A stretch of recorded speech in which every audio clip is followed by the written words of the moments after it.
Hey everyone, welcome to the channel. If you enjoy the content, please help support the channel by liking, sharing, commenting, and subscribing. Your support really helps the channel grow and reach more people. Thanks for being here. Let's get started.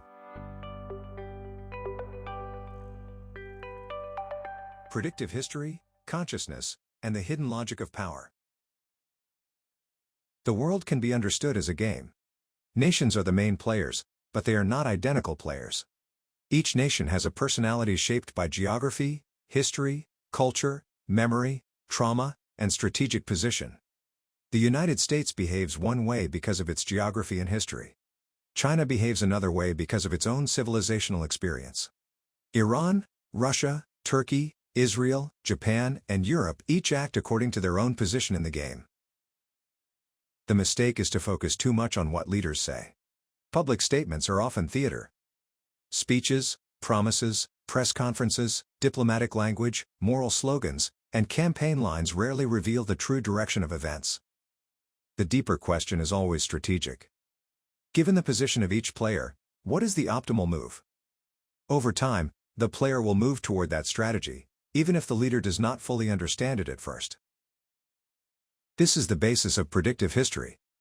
It does not claim that every detail can be known in advance. It does not require perfect information. It looks at incentives, structures, geography, resources, power, weakness, and historical behavior. If a declining empire must preserve hegemony, it will eventually escalate. If a rising power must protect stability, it will avoid unnecessary wars. If a state depends on energy routes, it will act to secure them. If a leader behaves like a tyrant, it usually means he does not intend to leave power voluntarily. From this view, Donald Trump's possible third term becomes more than a strange prediction. It becomes a question of incentives. If a leader and his family have accumulated massive corruption while in office, leaving power becomes dangerous. A future administration could investigate, prosecute, and make political use of that corruption. The safer path is to remain in power, change the rules, suspend the rules, or find a legal mechanism to return. The possibility of a third term does not need to follow a normal path. It could come through emergency rule, a suspended constitution, a crisis, war, or a legal loophole involving the vice presidency and the Supreme Court. The exact route matters less than the deeper pattern. A leader who acts like he has no intention of leaving should be understood accordingly. This is how the world of politics often works. People treat constitutions, institutions, and procedures as fixed barriers. But when power is determined enough, those barriers become problems to be solved. The law becomes something to reinterpret. The court becomes a battlefield. The emergency becomes an opportunity. The crisis becomes the justification. Trump's role in Iran also fits this logic. The question is not whether he personally understands every geopolitical layer. He may not. He may act emotionally, instinctively, and through the influence of people around him. But the American system itself has strategic needs. If American hegemony is weakening, Iran becomes a central target because Iran sits at the center of energy, Eurasian integration, regional resistance, and the balance between the Gulf, Russia, and China. A war against Iran would not necessarily be fought only by Americans. The more useful strategy is a broad coalition. The United States can provide air power, special forces, intelligence, command, control, logistics, and political cover, while regional forces carry much of the ground burden. Iraqi forces, Kurdish forces, Gulf forces, and other allied contingents could be drawn into such a structure. Even countries like Japan or South Korea could have indirect roles, especially if their energy security is threatened by disruption in the Strait of Hormuz. The goal would be to make the war international enough to justify itself politically. A coalition gives the appearance of legitimacy. It spreads responsibility. It reduces the visible American burden. It turns imperial war into collective security. China sits behind much of this because China is the main long-term competitor to American power. China is not naturally aggressive in the same way the United States is. Its strategic interest is stability. It wants trade routes open, energy supplies secure, borders calm, and domestic development protected. That does not mean China has no interests. It means China's interests are served more by order than chaos. This is why even describing China as a normal country pursuing stability can be treated as unacceptable inside the American information system. The United States needs China to appear as a threat because imperial systems require enemies. If China is simply another civilization pursuing development, trade, and security, the case for encirclement becomes weaker. China also reveals a deeper contrast in social systems. The Chinese education system is extremely intense. Children are pushed from a very young age into study, competition, exams, and achievement. Many students collapse under that pressure. Wealthy families may send children into private international schools as an alternative path toward American universities. The public system is rigorous, but also psychologically heavy. This creates a strange educational world. Some private schools are not filled with the most brilliant students, but with wealthy students who failed or escaped the public system. The goal often becomes admission to Yale, Harvard, or other elite universities rather than genuine education. Critical thinking, Socratic dialogue, great books, philosophy, history, and real intellectual formation can clash with a system focused on credentials. A different model of education would need 3 pillars. The first is the great books. In the digital age, reading Homer, Dante, Plato, Shakespeare, and other foundational works becomes more important, not less. The second is game theory, because students need to understand geopolitics, power, incentives, and current events. The third is religion and the occult, not as blind belief, but as a way to understand the forces that move human beings. Modern people underestimate religion because they assume politics is purely material. But most people throughout history have been religious. Many people in power remain religious or quasi-religious, even when they speak in secular language. Eschatology, prophecy, sacred destiny, messianic expectation, and hidden spiritual frameworks still shape decisions. Without understanding religion, it becomes difficult to understand the Middle East, Zionism, evangelical politics, crusader language, Islamic resistance, or the symbolic imagination of power. Materialism explains much, but it may not explain everything. 4 years ago, a purely materialist view may have seemed enough. Class, production, capital, interest, and power explain a great deal. But the deeper study of history, literature, and spiritual traditions can create a crisis of faith in materialism itself. The Divine Comedy becomes central here. Dante's work is not treated only as literature, but as a revelation of a deeper order. Its beauty, structure, symbolism, and spiritual architecture seem too complete to be merely personal imagination. It appears as if Dante was channeling something larger than himself, translating the universe into poetry. The poem suggests that there are 2 worlds, the material world we inhabit and a spiritual world where consciousness moves through higher dimensions. Consciousness is therefore not merely a byproduct of the brain. It is a doorway. It can access the universe when trained through meditation, focus, discipline, and presence. The great religious traditions all teach versions of this idea. God is in the human being, and the human being is in God. The divine is not only outside the world. It is also within consciousness itself. Modern society is unusual because it denies this. It denies God, soul, spirit, and the deeper nature of consciousness. Neuroscience studies the brain, but the origin and structure of consciousness remain largely mysterious. Human beings spend most of life thinking, imagining, remembering, dreaming, praying, fearing, and desiring, yet modern institutions often act as if consciousness is just chemical activity. The historical mystery deepens when considering human time. The human brain has been biologically modern for hundreds of thousands of years, but recorded civilization covers only a small fraction of that time.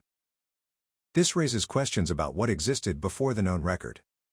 Sites such as Göbekli Tepe, evidence of ancient settlements, lost traditions, and pre-Ice Age possibilities suggest that official history may be incomplete. Once the materialist frame weakens, other questions enter. Conspiracy theories that once seemed impossible begin to look less easily dismissed.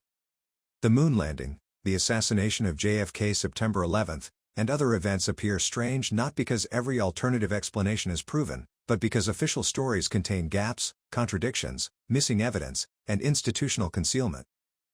Building 7, lost telemetry data, missing footage, classified documents, and the behavior of intelligence agencies all become part of a larger suspicion that governments hide far more than they admit.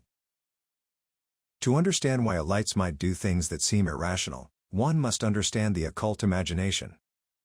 Some people in power may not see themselves as ordinary political actors.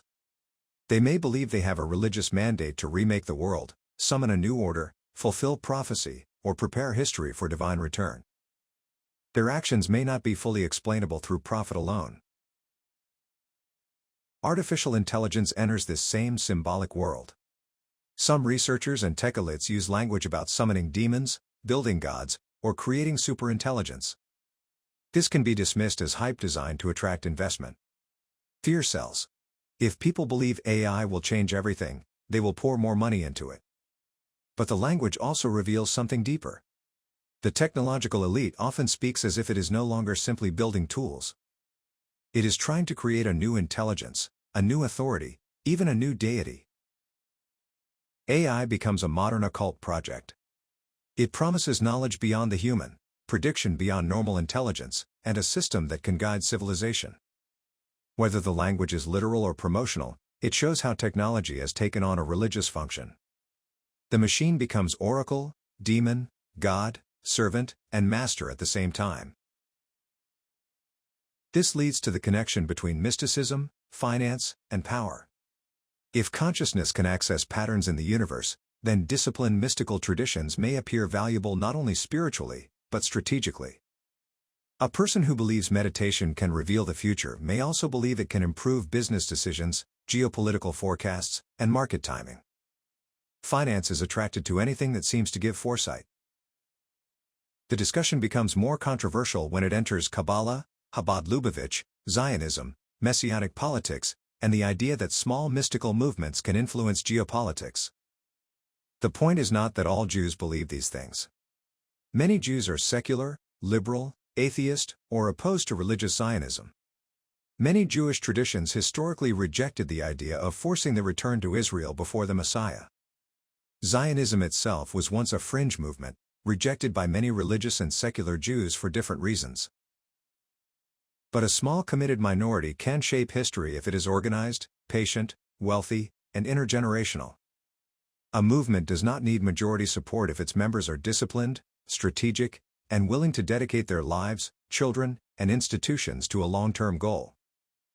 1% of a population can have enormous influence if it is focused while everyone else is distracted. The messianic idea is that history can be moved toward redemption. Some religious networks seek the return of the Jewish people to Israel, the completion of Greater Israel, and the rebuilding of the Third Temple. In a traditional view, such events depend on God's timing. In a more activist view, human beings can manipulate history to bring them about. That is the dangerous turn. Prophecy becomes political strategy. This is where mystical thought and geopolitics overlap. If a group believes it can help bring about the end times, then war, settlement, demolition, migration, political influence, and religious symbolism all become part of sacred history. The material world becomes a chessboard for spiritual ambition. The question of influence then moves through real estate, finance, political networks, philanthropy, lobbying, and elite social circles.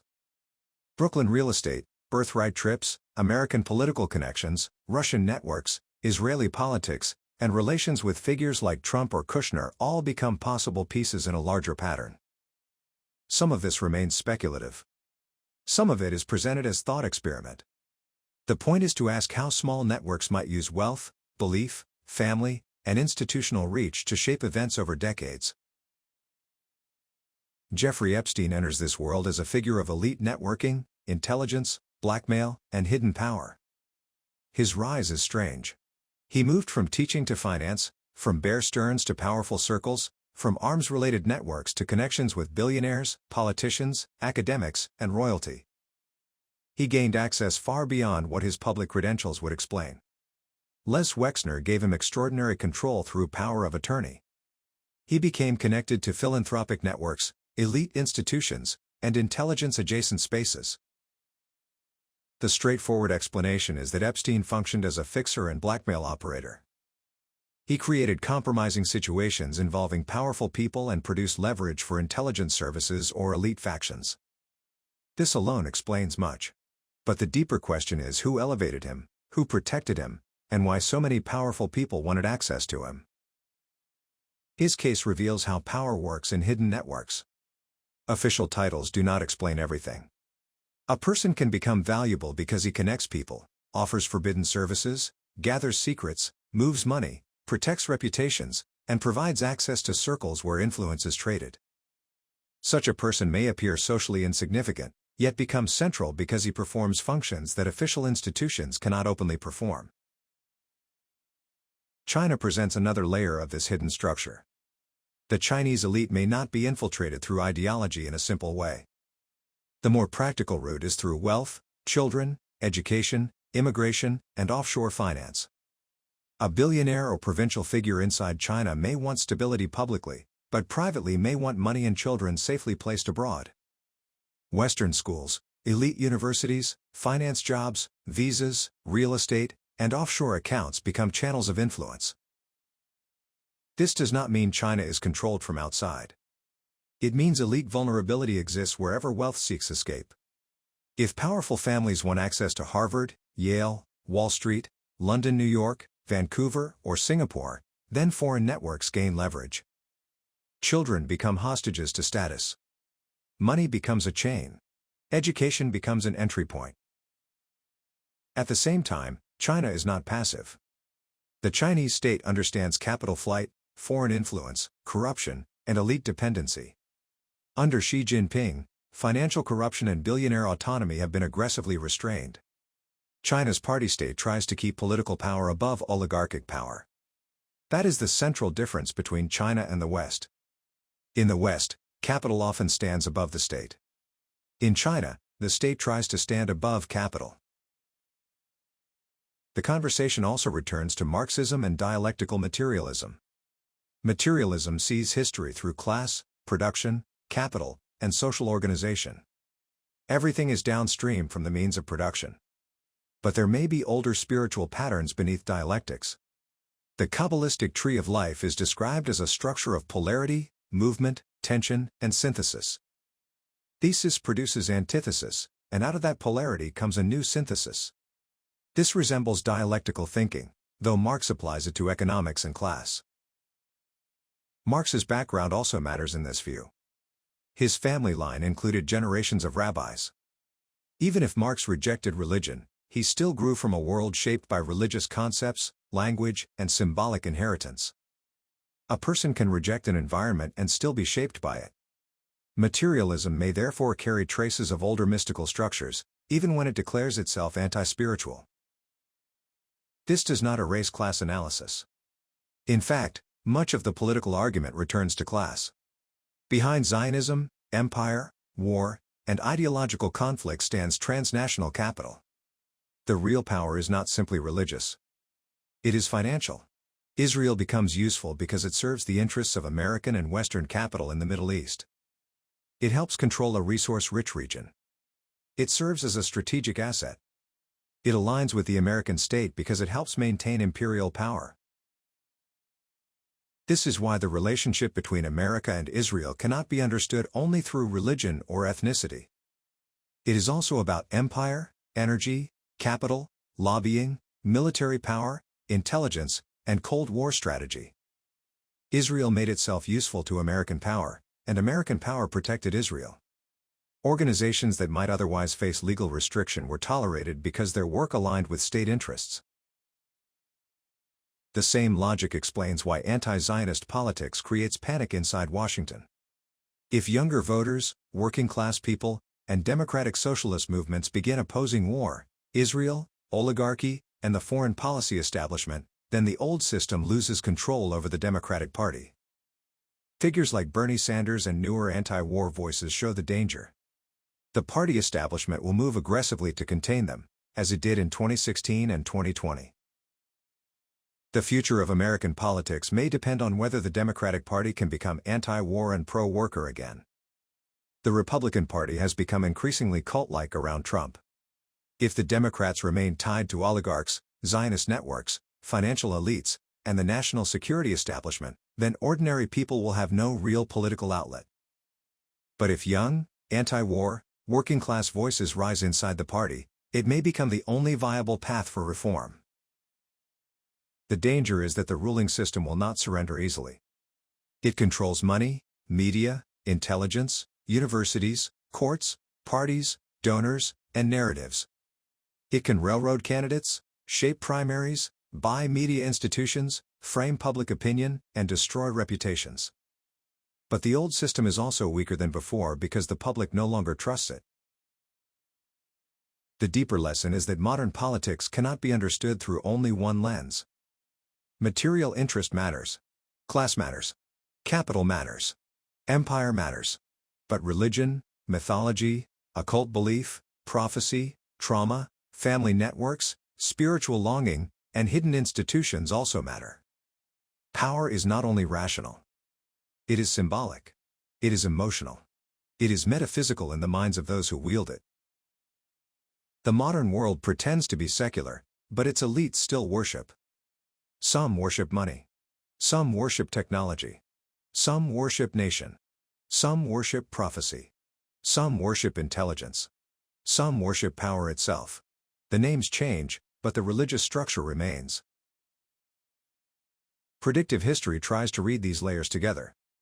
The material game, the spiritual imagination, the incentives of states, the psychology of leaders, the ambition of networks, and the long movement of history all intersect. A leader may not know why he acts. A nation may not admit its true objective. A movement may hide its theology. A corporation may disguise its spiritual ambition as innovation. But the pattern still appears. The coming years will be shaped by this collision. Trump may try to remain in power. Iran may remain the center of imperial escalation. China will continue rising as the main structural rival to American hegemony. AI will become a technological and spiritual battleground. Israel and Zionism will remain central to the crisis of American politics. The Democratic Party may face a generational revolt. The old media system will continue losing authority. The deeper conflict between transnational capital and human freedom will intensify. The task is to understand the world without being trapped by one explanation. Pure materialism can miss the spiritual imagination of power. Pure mysticism can miss class and capital. Pure geopolitics can miss hidden ideology. Pure moralism can miss incentives. The world is all of these at once. History is not random. It moves through patterns. The challenge is to see the pattern before the event becomes obvious.